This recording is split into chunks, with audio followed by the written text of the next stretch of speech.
ഒരാൾക്ക് ഒരു അബദ്ധം അത് ഒരിക്കൽ പറ്റുവാണെങ്കിൽ അത് അബദ്ധം എന്ന് വയ്ക്കാം. പക്ഷെ അത് 2-3 വട്ടം അതിൽ കൂടുതലും പറ്റിയല്ലോ അബദ്ധം എന്നൊന്നും പറയാൻ പറ്റത്തില്ല. ഞാനൊരു വെറും പൊട്ടത്തിയാണെന്ന് മാത്രമേ ഞാൻ പറയത്തുള്ളൂ ഈ കാര്യത്തിൽ.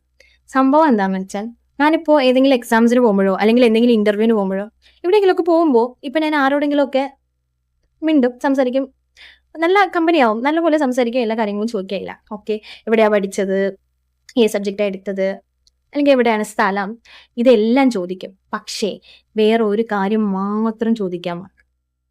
അത് ഏത് കാര്യമെന്ന് വെച്ചാൽ അവരുടെ പേര് ചോദിക്കാൻ ഞാനങ്ങ് മറക്കും. എന്നിട്ട് എല്ലാം കഴിഞ്ഞ് അവർ പോയി കഴിയുമ്പോൾ അയ്യോ പേര് ചോദിച്ചില്ലല്ലോ എന്ന് ഞാൻ ഓർക്കുന്നത്. ചിലരുടെ അടുത്ത് നമുക്ക് മിണ്ടുമ്പോൾ എന്താണ് ആ ഒരു ദിവസം നമ്മൾ കണ്ടുമുട്ടിയതാണെങ്കിൽ പക്ഷെ നമ്മൾ നല്ല ബോണ്ടാവും അല്ലേ. അപ്പോൾ നമ്മൾ വിചാരിക്കും അവരുടെ പേരെങ്കിലും അറിഞ്ഞെങ്കിൽ നമുക്കൊന്ന് ഇൻസ്റ്റയിലെങ്കിലും നോക്കാമായിരുന്നു.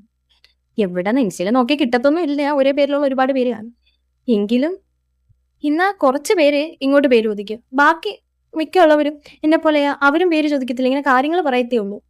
അപ്പൊ എനിക്ക് മനസ്സിലായി, സമാധാനമായി, എന്നെ പോലെ കുറച്ച് പേരെങ്കിലും ഉണ്ടെന്ന്.